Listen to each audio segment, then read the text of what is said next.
بسم اللہ الرحمن الرحیم اللہم صلی علی محمد وعلی آل محمد کما صلیت علی ابراہیم وعلی آل ابراہیم انک حمید مجید اللہم بارک علی محمد وعلی آل محمد کما بارکت علی ابراہیم وعلی آل ابراہیم انک حمید مجید رب اشرح لی صدری ویسر لی امری واحلل عقدۃ من لسانی یفقہوا قولی واجعل لی وزیرا من اہلی آمین یا رب العالمین۔ ناظرین کرام السلام علیکم ورحمۃ اللہ وبرکاتہ۔ سیرت النبی صلی اللہ علیہ وآلہ وسلم کا سلسلہ وار مطالعہ آپ کی خدمت میں پیش کیا جا رہا ہے، اور کوشش ہے کہ رسالت مآب صلی اللہ علیہ وآلہ وسلم کی حیات طیبہ جس انداز سے جس ترتیب سے آگے بڑھی ہے اسی ترتیب سے سیرت کا مطالعہ آپ کی خدمت میں پیش کیا جائے، اور ہم اپنے لیے بھی رہنمائی کو تلاش کریں، اس سے کہ اللہ کا کلام ہمیں کہتا ہے لقد کان لکم فی رسول اللہ اسوۃ حسنہ، یقیناً تمہارے لیے رسول اللہ صلی اللہ علیہ وآلہ وسلم کی زندگی میں بہترین نمونہ موجود ہے۔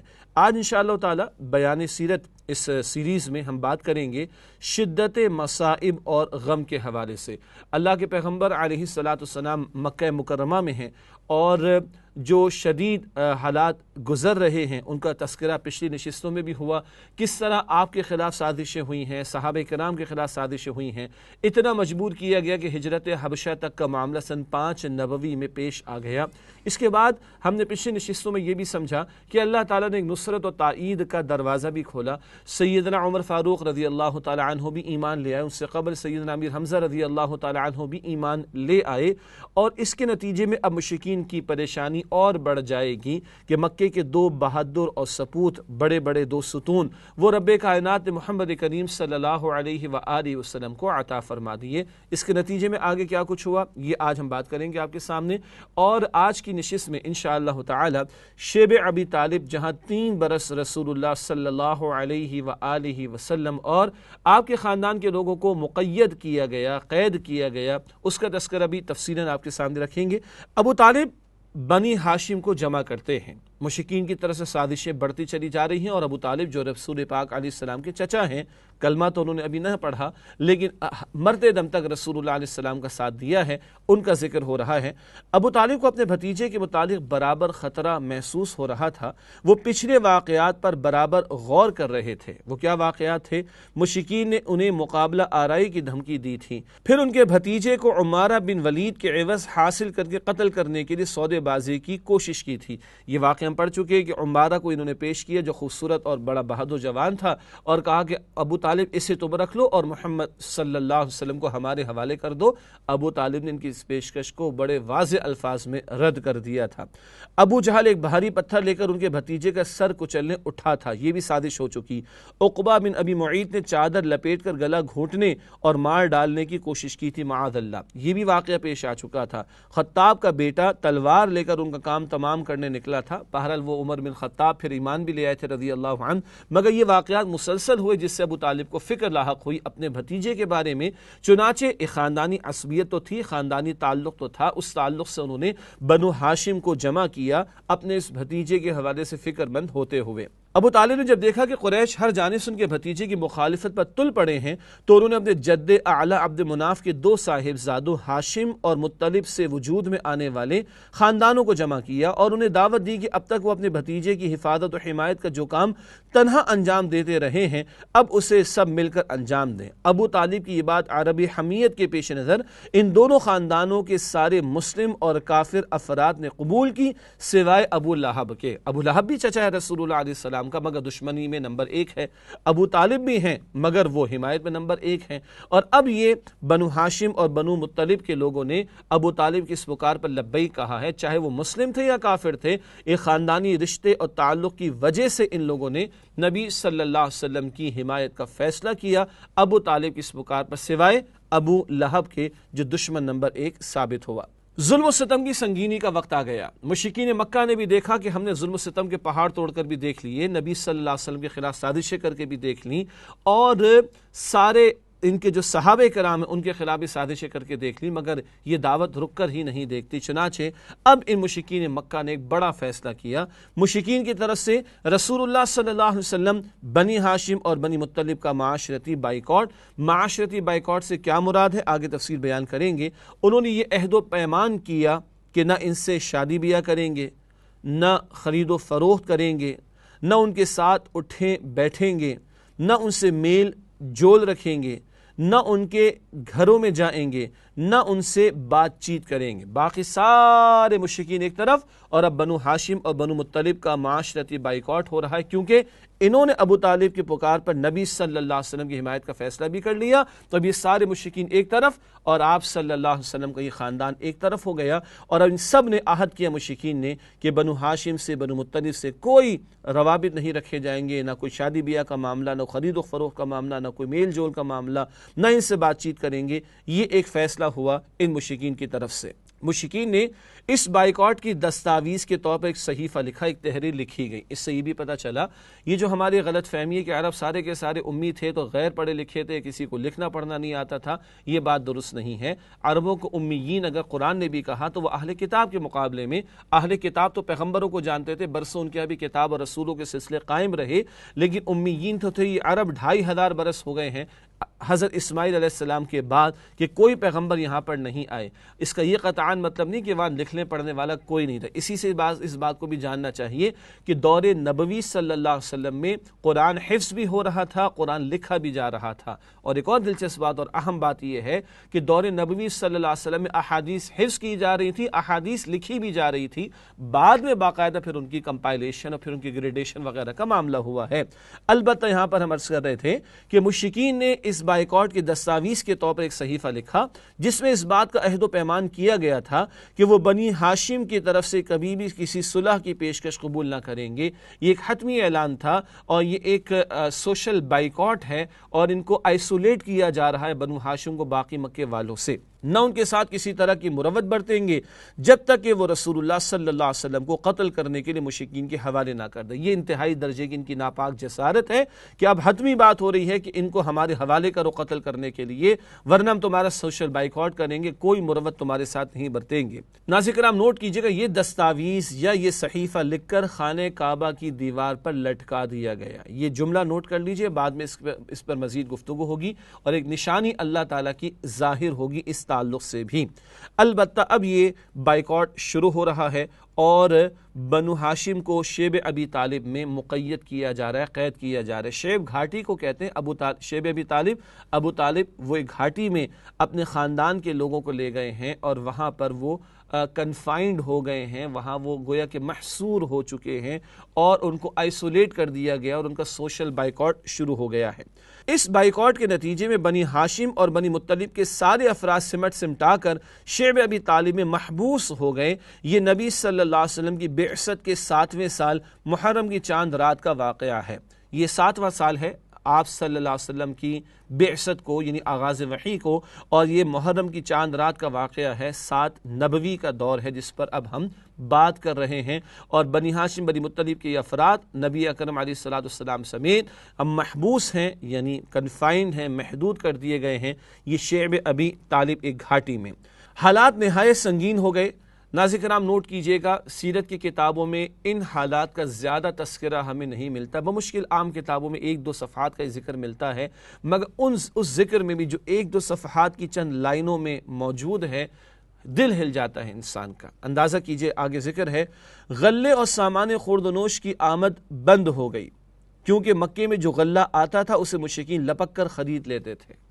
یہ ہے عالم ان مشرکین کی طرف سے، انتہائی درجے میں لپک کر خرید لیتے، ان کے لیے خریدنے کا موقع بھی نہ چھوڑتے۔ اس لیے محصورین کی حالت نہایت پتلی ہو گئی، انہیں پتے اور چمڑے کھانے پڑے۔ یہ کہیں سے سوکھے پتے کہیں مل گئے تو وہ کھا لیے، یا چمڑے کو ابالا جاتا تھا اور پانی بچوں کے حلق میں ٹپکایا جاتا تھا۔ فاقہ کشی کا حال یہ تھا کہ بھوک سے بلکتے بچوں اور عورتوں کی آوازیں گھاٹی کے باہر سنائی پڑتی تھیں، اور بعض سیرت نگاروں نے لکھا ہے کہ یہ قریش کے لوگ ان آوازوں کو سن کر خوش ہوتے تھے۔ یہ ہے ظلم جو اس وقت بھی روا رکھا گیا۔ ایمان والوں میں سے تو کچھ لوگ ہی ہیں، اور بقیہ کون ہیں؟ جو نبی صلی اللہ علیہ وسلم کے خاندان کے افراد ہیں۔ خاندانی تعلق اس قدر مضبوط تھا کہ اس کی وجہ سے حمایت کر رہے تھے، لیکن یہ سب کچھ اللہ کے پیغمبر علیہ السلام پر بھی بیتا ہے اور آپ کے خاندان کے افراد پر۔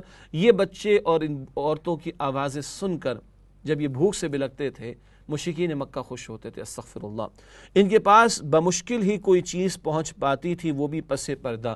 2-4 افراد تھے کہ جو مروت کا تقاضا سمجھتے ہوئے، انسانیت کا تقاضا سمجھتے ہوئے رات کی تاریکی میں کچھ کھانا پینا پہنچا دیا کرتے تھے، مگر یہ پس پردہ ہوتا، کوئی بہت بڑے پیمانے پر اس کا اہتمام نہ ہوتا، گویا اکثر یہاں پر موجود لوگوں کو بھوک سے اور فاقوں سے گزرنا پڑ رہا تھا۔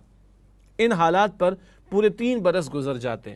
سیرت نگاروں نے یہ بھی لکھا ہے، البتہ جب حرمت والے مہینے آتے تو ذرا جاں بخشی ہوتی، ان کو نکلنے کا موقع ملتا۔ حرمت والے مہینے آپ کے ہمارے علم میں ہیں، رجب کا مہینہ معروف تھا عمرے کے حوالے سے، ذی القعدہ، ذی الحجہ، محرم، یہ معروف مہینے تھے حج کے تعلق سے۔ حج تو ذی الحجہ میں ادا ہوتا، مگر ذی القعدہ میں جانا، محرم میں واپس آنا، 3 مہینے کا مبیش لگ جایا کرتے تھے۔ ان حرمت والے مہینوں میں عرب جنگ بن کر دیا کرتے تھے، لڑائی نہیں کرتے تھے، جنگ نہیں کرتے تھے، قافلوں کو نہیں لوٹتے تھے یا ہاتھ ایک دوسرے کو نہیں لگاتے تھے۔ چنانچہ اس دوران ان افراد کو بھی شیب ابی طالب سے باہر آنے کا موقع ملتا۔ البتہ نوٹ کیجئے گا، اس دوران رسول اللہ کیا کرتے صلی اللہ علیہ وسلم، وہ جو قافلے آتے حج کے لیے ان کے پاس جا کر دعوت دیتے۔ سبحان اللہ، مشن کبھی نہیں رکا، مشن کبھی نہیں چھوٹا، مشن میں کبھی کمی واقع نہیں ہوئی۔ اپنے فاقوں کی فکر نہیں ہے، بھوک کی فکر نہیں، غلہ جمع کرنے اس کی فکر نہیں ہے، فکر اس بات کی کہ اللہ کے بندوں تک اللہ کا پیغام پہنچتا رہے۔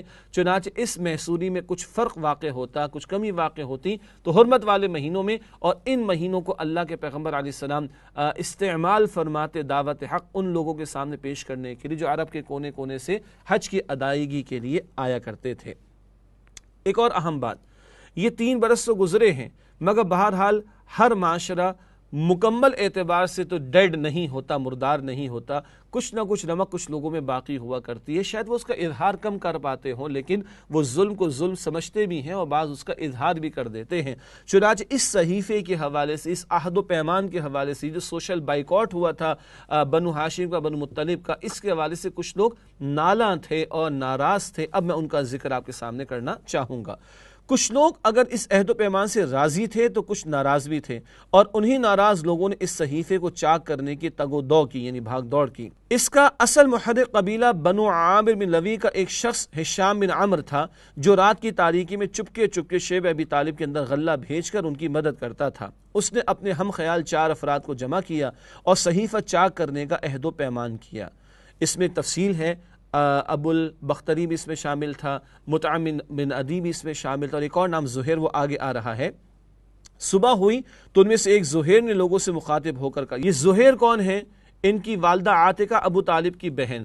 تو یہ جو بنو عامر کے شخص تھا ہشام بن عمر، اس سے کہا کہ تمہارا اور ہمارا حال کیا ہے، کھاتے ہیں پیتے شادی بیاہ کرتے ہیں، اور تمہارے ماموں کا حال تو یہ ابو طالب کا ذکر اس نے کیا۔ تو زہیر نے کہا کہ میں اکیلے کیا کر سکتا ہوں؟ تو اس نے کہا ہشام بن عمر نے، میں تمہارے ساتھ ہوں۔ پھر انہوں نے ابو البختری کو بھی ایسی بات کہی، اور زمع بن اسود کو بھی ایسی بات کہی، اور مطعم بن عدی کو بھی ایسی بات کی۔ یہ 4-5 افراد جب تیار ہو گئے تو پھر اگلا دن صبح کا وقت تھا، اور اس وقت یہ کارروائی ہوئی ہے۔ زہیر نے لوگوں سے مخاطب ہو کر کہا، خانہ کعبہ کا طواف کرنے کے بعد، مکے والو، کیا ہم کھانا کھائیں، کپڑے پہنیں اور بنو ہاشم تباہ و برباد ہوں، نہ ان کے ہاتھ کچھ بیچا جائے، نہ ان سے کچھ خریدا جائے؟ خدا کی قسم میں بیٹھ نہیں سکتا یہاں تک کہ اس ظالمانہ صحیفے کو چاک کر دیا جائے۔ پھر 4 افراد نے بھی اسی طرح کی بات کی، ابو البختری نے بھی کی، زمع بن اسود نے بھی کی، مطعم بن عدی نے بھی کی، ہشام نے بھی کی، اور زہیر نے بھی کی۔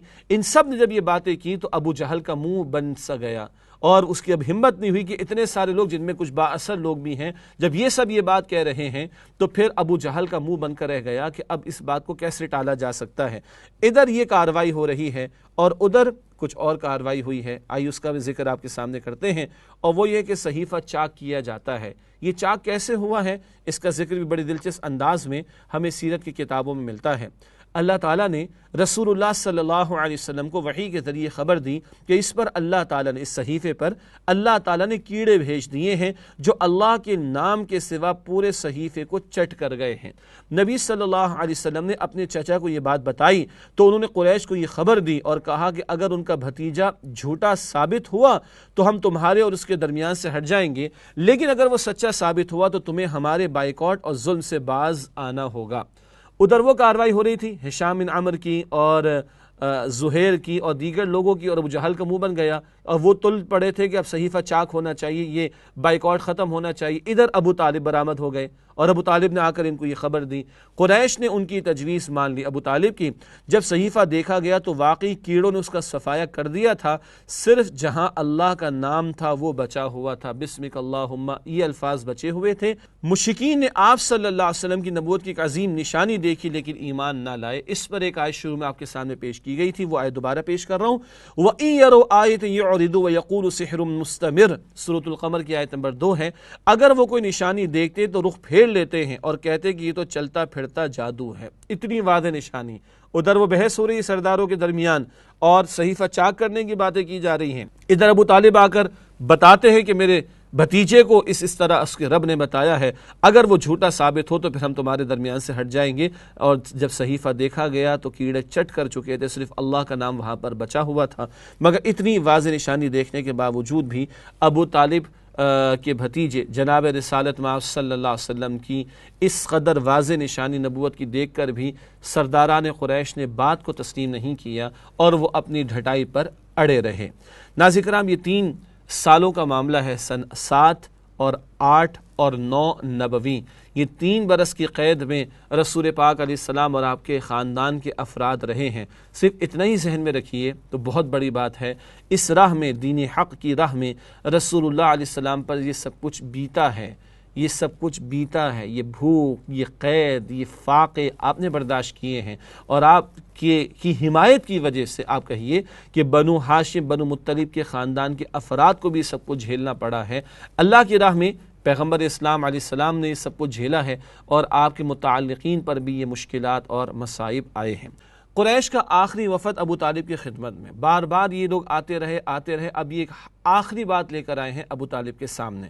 ابو طالب کو سخت بیماری نے آن پکڑا۔ اس موقع پر مشرکین نے سوچا کہ اگر ابو طالب کا انتقال ہو گیا اور اس کے بعد اس کے بھتیجے پر کوئی زیادتی کی تو بڑی بدنامی ہوگی، اس سے ابو طالب کے سامنے ہی نبی صلی اللہ علیہ وسلم سے کوئی معاملہ طے ہو جانا چاہیے۔ اس سلسلے میں وہ بعض رعایتیں بھی دینے کے لیے تیار ہو گئے جس پر اب تک راضی نہ تھے۔ چنانچہ ان کا ایک وفد ابو طالب کی خدمت میں حاضر ہوا اور یہ ان کا آخری وفد تھا۔ انہوں نے کہا ابو طالب کے سامنے، اے ابو طالب، ہمارے درمیان آپ کا جو مرتبہ و مقام ہے اسے آپ بخوبی جانتے ہیں، اور آپ جس حالت سے گزر رہے ہیں وہ بھی آپ کے سامنے ہیں۔ ہمیں اندیشہ ہے کہ یہ آپ کے آخری ایام ہیں۔ ادھر ہمارے اور آپ کے بھتیجے کے درمیان جو معاملہ چل رہا ہے اس سے بھی آپ واقف ہیں۔ ہم چاہتے ہیں کہ آپ انہیں بلائیں اور ان کے بارے میں ہم سے کچھ عہد و پیمان لیں اور ہمارے بارے میں ان سے عہد و پیمان لیں، یعنی وہ ہم سے دستکش رہیں اور ہم ان سے دستکش رہیں، وہ ہم کو ہمارے دین پر چھوڑ دیں اور ہم ان کو ان کے دین پر چھوڑ دیں۔ یہ گزارشات کر رہے ہیں مشرکین اور ان کے سردار ابو طالب کے سامنے۔ جواب میں رسول اللہ صلی اللہ علیہ وسلم نے وفد کو مخاطب کر کے فرمایا، ایک کلمے کی دعوت پیش کر رہے ہیں۔ اللہ کے رسول علیہ السلام کو بلوایا ابو طالب نے، ابو طالب کے سامنے رسول اللہ علیہ السلام نے یہ بات کہی ان لوگوں کی موجودگی میں، آپ لوگ یہ بتائیں، لوگوں سے کہا، مشرکین کے سرداروں سے آپ صلی اللہ علیہ وسلم نے، آپ لوگ یہ بتائیں کہ اگر میں ایک ایسی بات پیش کروں جس کے اگر قائل ہو جائیں تو عرب کے بادشاہ بن جائیں اور عجم آپ کے زیر نگیں آ جائے تو آپ کی رائے کیا ہوگی؟ اس پر ابو جہل نے کہا، اچھا بتاؤ تو وہ بات ہے کیا؟ تمہارے باپ کی قسم، ایسی ایک بات کیا 10 باتیں بھی پیش کرو تو ہم ماننے کو تیار ہیں۔ نوٹ کیجئے گا، یہ رال ٹپکی ابو جہل کی، رال ٹپکی، دنیا پرس اسی طرح کی بات کرتے ہیں، ساری دنیا میں مل جائے گی، عرب ہمارا ہو جائے گا، عجم ہمارے زیر نگی آ جائے گا، اور ہمیں کیا چاہیے؟ وہ کہتا ہے ایک نہیں 10 باتیں بتاؤ، ہم قبول کرنے کو تیار ہیں۔ آپ صلی اللہ علیہ وسلم نے فرمایا، آپ لوگ لا الہ الا اللہ کہیں اور اللہ کے سوا جو کچھ پوجتے ہیں اسے چھوڑ دیں۔ سبحان اللہ، 10 برس ہو گئے دعوت دیتے ہوئے، دعوت وہی دعوت ہے، کوئی کمپرومائزنگ ایٹیٹیوڈ نہیں ہے، کوئی گیو اینڈ ٹیک والی بات نہیں ہو رہی، کوئی دبنے والی بات نہیں ہو رہی، کوئی مداہنت والی بات نہیں ہو رہی، ایک ہی کلمہ لا الہ الا اللہ، یہ کہو تو عرب تمہارا، عجم بھی تمہارا ہو جائے گا۔ یہ رسول اللہ علیہ السلام کی استقامت ہے اور اس میں ہمارے لیے بھی سیکھنے کو بہت کچھ ہے۔ بدلتے حالات کے اندر کمپرومائزنگ ایٹیٹیوڈ اختیار کرنا، چلو یہ بیان نہ کرو وہ بیان کر دو، ذرا بیک فٹ پر چلے جاؤ، ذرا ہلکی سی بات کر لو، یہ جو آج کل ہم سے تقاضے ہوتے ہیں یہ مطابقت نہیں رکھتے ہمارے دین کی تعلیم سے اور نبی صلی اللہ علیہ وسلم کی سیرت سے۔ ایک ہی بات مستقل پیش کی ہے، ایک ہی کلمہ، ایک ہی اللہ کو ماننے اور اسی کے ہو رہنے کا تقاضا بار بار آپ نے سامنے رکھا ہے۔ اس پر مشرکین کا رد عمل کیا ہوا؟ اس پر انہوں نے ہاتھ پیٹ کر اور تالیاں بجا کر کہا، محمد صلی اللہ علیہ وسلم تم یہ چاہتے ہو کہ سارے خداؤں کی جگہ بس ایک ہی خدا بنا ڈالو؟ واقعی تمہارا معاملہ بڑا عجیب ہے۔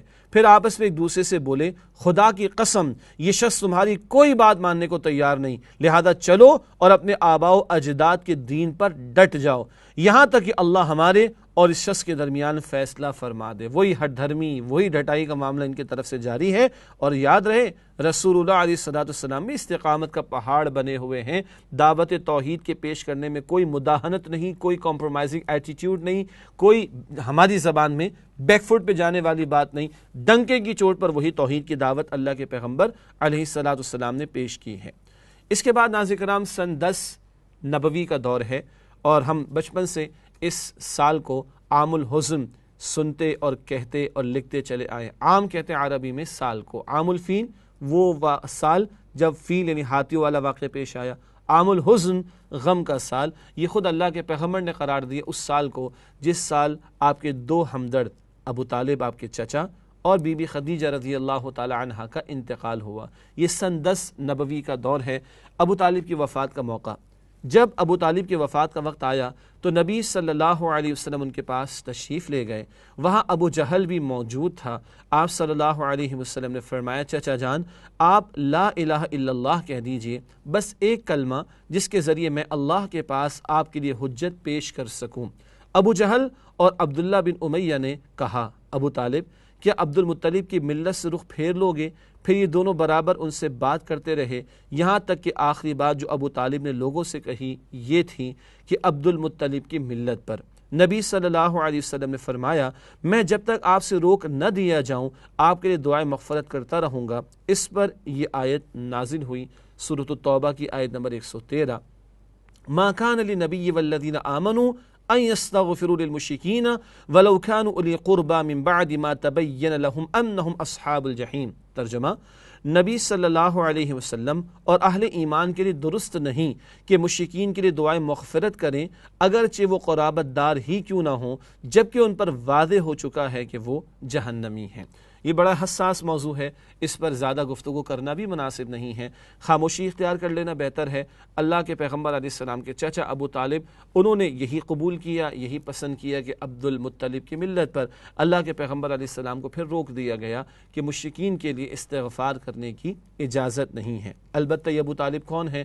ساری زندگی ساتھ دیا ہے، سارے مشرکین کی جو سازشیں تھیں ان کو فیس کیا ہے، ان کے دباؤ کو برداشت کیا ہے، مگر رسول اللہ علیہ السلام کا ساتھ دیا زندگی کی آخری سانس تک۔ ایک عجیب بڑا اہم تجزیہ ہے، چچا ابو طالب بھی اور چچا ابو لہب بھی، ابو طالب حمایت کی انتہا پر اور ابو لہب مخالفت کی انتہا پر۔ ابو لہب کے لیے تو کہہ دیا تبت یدا ابی لہب و تب، پتہ چلا کہ نہ ماننے والے سب برابر نہیں ہوتے، کوئی نہ مان کر بھی حمایت کرنے والوں میں شامل ہو سکتا ہے اور کوئی نہ مان کر مخالفت کی انتہا پر جا کر دشمن اعظم بن سکتا ہے، جیسے کہ ابو لہب کا معاملہ ہوا۔ چچا وہ بھی تھا اور چچا ابو طالب بھی تھے، مگر ابو طالب نے زندگی کی آخری سانس تک رسول اللہ علیہ السلام کا ساتھ دیا ہے۔ اگلا واقعہ بہت ہی ایک غم کا پہلو، مزید بڑے غم کا پہلو رسالت میں آپ صلی اللہ علیہ وآلہ وسلم کے، اور وہ ہے حضرت خدیجہ رضی اللہ تعالی عنہ کی وفات۔ جناب ابو طالب کی وفات کے 2 ماہ بعد حضرت ام المؤمنین خدیجۃ الکبریٰ رضی اللہ تعالی عنہ بھی انتقال فرما گئیں۔ ان کی وفات نبوت کے 10ویں سال ماہ رمضان میں ہوئی۔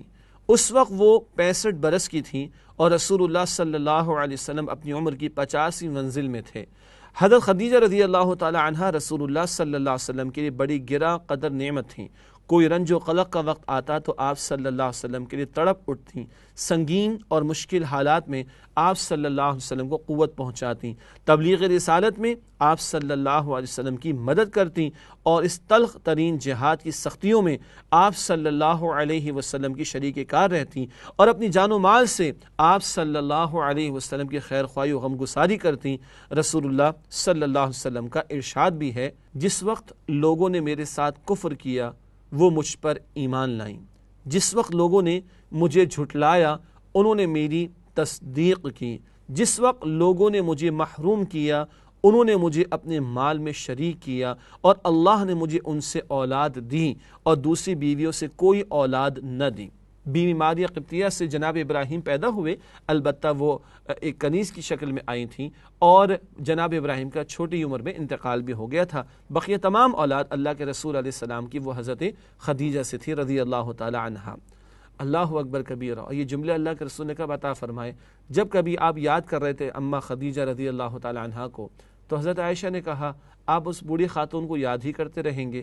تب اللہ کے رسول نے فرمایا کیوں نہ یاد کروں، کہ جب لوگوں نے میرے ساتھ کفر کیا تو وہ ایمان لائیں، اول ایمان لائیں، جب لوگوں نے مجھے جھٹلایا تو انہوں نے میری تصدیق کی، جب لوگوں نے مجھے محروم کیا تو انہوں نے مجھے اپنے مال میں شریک کیا، اور یہ سارا مال رسول اللہ کی ذاتی ضروریات پر نہیں، دین کے لیے خرچ ہوا ہے۔ جب آپ نے خاندان والوں کی دعوت کی ہے تو بی بی خدیجہ نے کھانا تیار کیا تھا، وہ آپ کے اس پورے مشن میں آپ کے شریک کار رہی ہیں، اور اللہ نے ان کے ذریعے ہی رسول اللہ علیہ السلام کو اولاد بھی عطا فرمائی، اور اللہ کے رسول علیہ السلام نے ساری زندگی ان کے ساتھ نباہ کیا جب تک بی بی خدیجہ رضی اللہ تعالی عنہ کا انتقال نہ ہوا۔ اللہ کے رسول نے کوئی دوسرا نکاح نہیں کیا، آگے مزید ابھی ذکر آئے گا انشاءاللہ تعالی۔ البتہ یہ پوری زندگی کی آپ کی ہم سفر رہیں، اور وہ واقعہ بھی یاد کیجئے جب پہلی وحی کا نزول ہوا اور اللہ کے پیغمبر علیہ السلام کو کچھ خوف سا محسوس ہوا، تو آپ کس کے پاس تشریف لائے؟ بی بی خدیجہ کے پاس تشریف لائے، اور انہوں نے تسلی دی کہ اللہ آپ کو اپنی نبوت عطا فرمائے گا، آپ کو اپنی وحی عطا فرمائے گا، بڑا کام اللہ آپ سے لے گا، اللہ ہرگز آپ کو ضائع نہیں کرے گا۔ اس وقت سے لے کے زندگی کی آخری سانس تک بی بی خدیجہ رضی اللہ تعالی عنہا اللہ کے رسول علیہ السلام کی ہم سفر رہیں، شریک کار رہیں، اور اس مشن میں انہوں نے اپنے مال کو، اپنے اوقات کو اور اپنی ذات کو کھپایا رسول اللہ صلی اللہ تعالی علیہ وآلہ وسلم کے ساتھ۔ ناظرین کرام، بہرحال یہ سال ہے عام الحزن کا، اور غم ہی غم کا معاملہ اللہ کے پیغمبر علیہ السلام کے لیے۔ ایک طرف چچا کا انتقال، اور اس کے 2 مہینے کے بعد بی بی خدیجہ رضی اللہ تعالی عنہا کا انتقال، تو عام الحزن قرار پایا یہ سن 10 نبوی کا سال رسول اللہ صلی اللہ علیہ وسلم کی حیات طیبہ کا۔ اس کے بعد کیونکہ ہم ترتیب سے مطالعہ کر رہے ہیں، چند اہم واقعات حیات طیبہ کے ترتیب سے ہم آپ کے سامنے رکھنا چاہ رہے ہیں۔ حضرت سودا رضی اللہ تعالی عنہا سے رسول اللہ علیہ السلام کا نکاح۔ حضرت خدیجہ رضی اللہ تعالی عنہا کے انتقال کے بعد شوال 10 نبوی میں رسول اللہ صلی اللہ علیہ وسلم نے حضرت سودا رضی اللہ تعالی عنہا سے نکاح کیا، جو کہ ایک بیوہ خاتون تھیں۔ بہت توجہ کیجئے گا، جو کہ ایک بیوہ خاتون تھیں۔ یہ ابتدائی دور میں مسلمان ہو گئی تھیں، اور دوسری ہجرت حبشہ کے موقع پر ہجرت بھی کی۔ ان کے شوہر کا نام سکران بن عمرو تھا، وہ بھی قدیم الاسلام تھے، یعنی اسلام لانے میں اول تھے، اور حضرت سودا رضی اللہ تعالی عنہ نے انہی کی رفاقت میں حبشہ کی جانب ہجرت کی تھی، لیکن وہ حبشہ ہی میں انتقال کر گئے۔ اس کے بعد جب حضرت سودا رضی اللہ تعالی عنہ کی عدت ختم ہو گئی تو نبی صلی اللہ علیہ وسلم نے انہیں نکاح کا پیغام دیا، ایک بیوہ خاتون سے نکاح کیا۔ یہ بھی نوٹ کیجئے، جب بی بی خدیجہ سے نکاح ہوا تو بی بی خدیجہ 2 مرتبہ بیوہ ہو چکی تھیں۔ اللہ کے رسول علیہ السلام نے اکثر نکاح بیوہ خواتین سے کیے ہیں، ہاں قوادی خاتون ایک ہی ہیں، اما عائشہ رضی اللہ تعالی عنہا، جن سے رسول اللہ علیہ السلام کا نکاح ہوا۔ یہ اشارہ میں فقط کر رہا ہوں ان لوگوں کے حوالے سے کہ جو ظالم ہیں، ظلم کرتے ہیں، اور معاذ اللہ پیغمبروں کی شان میں گستاخیاں کرتے ہیں، معاذ اللہ۔ یہ صرف اشارے ہیں کہ جب پہلا نکاح نبی علیہ السلام کا ہوا تو آپ کی عمر مبارک 25 برس کی تھی، اور بی بی خدیجہ کی عمر 40 برس کی تھی، جو 2 مرتبہ بیوہ ہو چکی تھی۔ اور اب جو آپ کا نکاح ہو رہا ہے بی بی سودا رضی اللہ تعالی عنہا سے، یہ بھی کوئی 55-60 برس کے درمیان کی ان کی کم و بیش عمر تھی، اور یہ بھی بیوہ خاتون تھی جن سے رسول اللہ صلی اللہ علیہ وسلم کا نکاح ہوا ہے۔ یہ نکاح شوال کے مہینے میں ہوا، اور یہ بات بھی سیرت نگاروں نے لکھی ہے کہ اللہ کے نبی علیہ السلام کے تقریباً تمام ہی اکثر نکاح شوال کے مہینے میں ہوئے۔ ہم بھی ہمارے دیکھتے ہیں رمضان مبارک کے بعد، عید الفطر کے بعد یکدم نکاحوں کی کثرت دکھائی دیتی ہے۔ اچھی بات بھی ہے، نکاح تو ہونے چاہیے، اور شوال میں کیوں؟ اس لیے کہ ایک نسبت لوگ چاہتے ہیں کہ نبی علیہ السلام کے اکثر نکاح شوال کے مہینوں میں ہوئے، جیسے کہ یہ نکاح شوال میں حضرت سودا رضی اللہ تعالی عنہا سے ہوا۔ اللہم صلی علی محمد وعلی آل محمد کما صلیت علی ابراہیم وعلی آل ابراہیم انک حمید مجید۔ اللہم بارک علی محمد وعلی آل محمد کما بارکت علی ابراہیم وعلی آل ابراہیم انک حمید مجید۔ وآخر دعوانا ان الحمد للہ رب العالمین، والسلام علیکم ورحمۃ اللہ وبرکاتہ۔